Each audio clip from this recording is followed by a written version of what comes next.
Hello guys, Joe with Bitraged.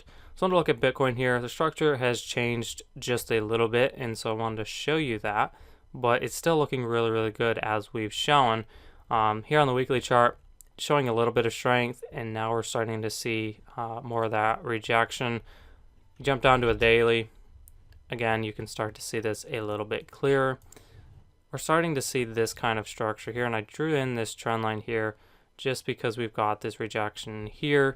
Now, I do believe that it is more likely that this here is wash trading and not, natural movement, the spike down. But regardless, I've drawn this in because there has been some level of reaction in the 6,000 area.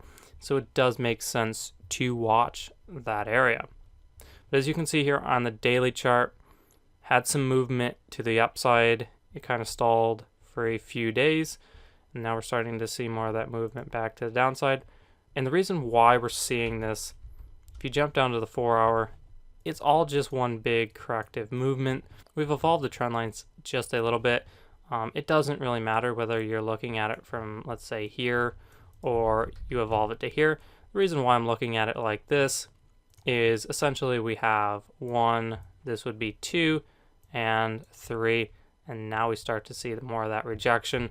So that kind of makes sense as the structure. So that's why we're looking at it like that, and it just gives us more of an ascending. Now, one thing you may be wondering is, well, how can I tell if this is more of a corrective move or more of a impulsive move?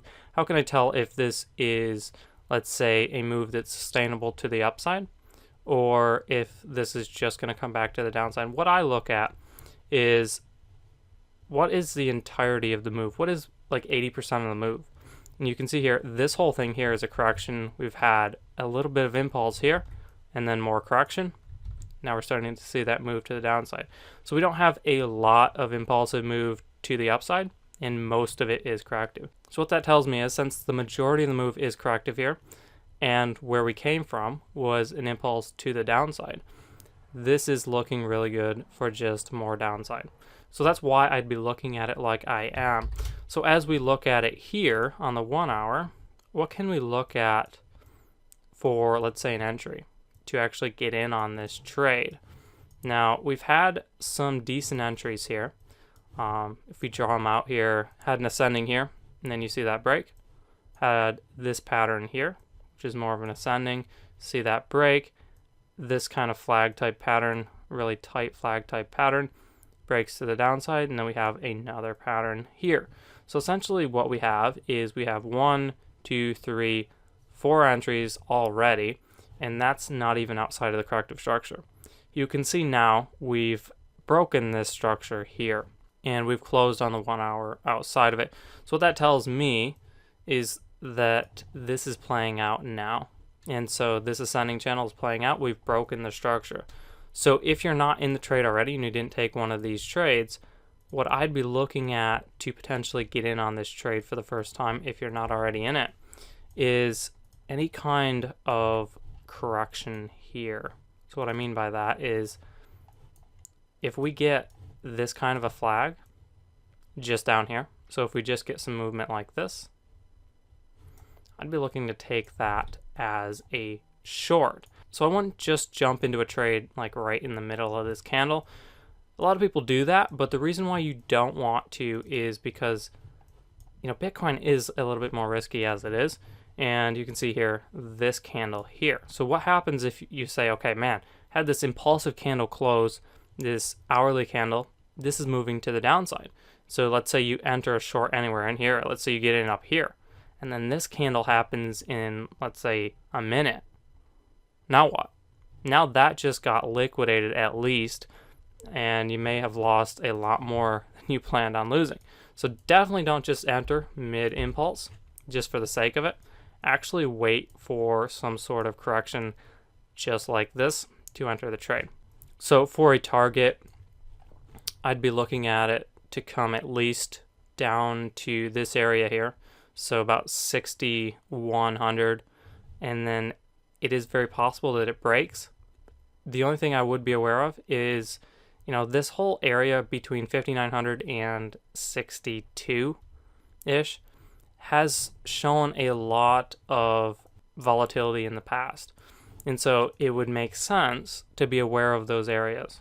But I think just because of all the corrective movement we've had, just the structure, how it's lining up, I think it's very likely that we see this kind of break this area here and move a little bit lower. So to move lower, I'd be looking at about 5,000. That would put us right on outer structure. That would give us an interesting area to look for a potential buy. So I'd be very, very interested in a buy at this area here. If we get any kind of indication that that's going to happen, we get more of a descending type channel, that kind of thing, definitely be interested in the buy there. So I am interested in taking Bitcoin long, but the market has to give me that indication. And so I'm not going to take Bitcoin long just because, I want it to go up or it feels good or whatever. I'm going to wait for the market to give me that indication. And so as of yet, we don't have that indication. This area here down at 5,000 on outer structure, it's going to be really interesting to see if that does give us any indication at all. So that is Bitcoin. That's kind of what we're looking at. The structure we showed previously is playing out. We just get a more involved version. We get a deeper version, and that happens a lot. The reason that happens is whenever you have a structure like that, a lot of people start looking at it. And then if the market moves up and seemingly breaks that structure, a lot of people load up on the longs. And then what happens is it just kind of trickles its way down and then drops, gets everybody there caught on the wrong side, which just fuels the drop. And it happens both ways. It happens, on the short side, and it happens on the long side.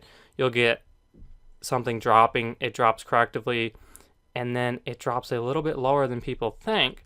Everybody loads up on shorts. The market retraces, that fuels the move up. So it happens a lot, and that is a very common thing to look at. So just because we've broken out of a trend line, don't automatically load up long or short. Actually look at how it's broken. Has it broken impulsively? Do we have an impulsive close?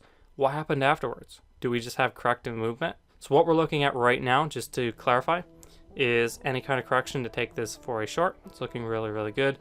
That's going to be nice as a short entry. So that's what we're looking at structurally. Hopefully you learned something. Maybe you can apply something to your chart and actually take advantage of this and capitalize on it, because at the end of the day, that's what we're all here for. We're all here to make money in this market. So hopefully that helps you out. Thanks for watching, guys. Take care now.